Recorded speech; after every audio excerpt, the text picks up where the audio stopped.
আজ লালবাগ ঐতিহাসিক আস্থাবল ময়দানের গেটে এসইউসিআই পার্টির পক্ষ থেকে লালবাগ এসইউসিআই পার্টির সম্পাদক আব্দুল জব্বার সরকারের নেতৃত্বে বিক্ষোভ কর্মসূচি পালন করলেন। এই বিক্ষোভ কর্মসূচির বিষয়ে আব্দুল জব্বার সরকার কি বললেন আপনারা শুনুন। লালবাগ থেকে পিন্টু শেখের রিপোর্ট। আমরা এসইউসিআই কমিউনিস্ট দলের পক্ষ থেকে আজকে গোটা পশ্চিমবঙ্গের সাব ডিভিশন স্তরে আজকে বিক্ষোভ অবস্থান এবং এসডিওর কাছে ডেপুটেশনের কর্মসূচি নিয়েছে।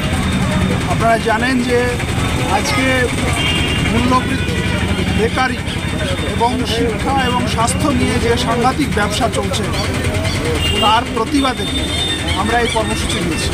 এটা গত 4 ডিসেম্বর কলকাতায় রাজভবনের সামনে আমরা এই কর্মসূচি নিয়েছিলাম, বিক্ষোভ কর্মসূচি, এবং সেই কর্মসূচির পর থেকে ঘোষণা করা হয়েছে আজ 4 জানুয়ারি এই এসডিও স্তরে বিক্ষোভ অবস্থান হবে এবং 6 মার্চ কলকাতায় গণ আন্দোলন হবে এবং কোটি কোটি মানুষের সারা দেশের স্বাক্ষর সংগ্রহ করে আমরা রাষ্ট্রপতির উদ্দেশ্যে আমরা ডেপুটেশনের কর্মসূচি নেব। এই কর্মসূচির অঙ্গ হিসেবেই আমরা এখানে এই কর্মসূচি নিয়েছি লালবাগ সাব ডিভিশন।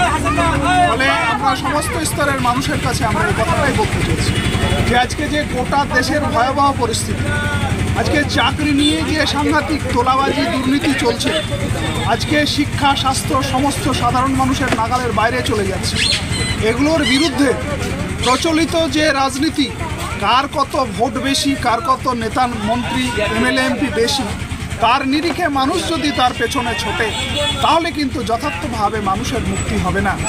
মুক্তির জন্যে চাই একটা লাগাতার গণ আন্দোলন, যে গণ আন্দোলন আমাদের দেশে কমরেড সিদ্ধার্থ ঘোষের নেতৃত্বে তার চিন্তাধারায় গড়ে উঠছে।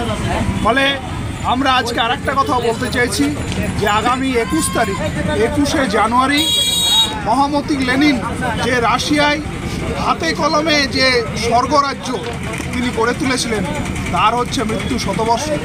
সেই দিনটাতে আমরা তাকে জানব এবং ভারতবর্ষের মাটিতে তার শিক্ষাকে কীভাবে প্রয়োগ করব তার জন্যে শহীদ মিনারের ময়দানে মানুষকে যাওয়ার জন্য বলছি।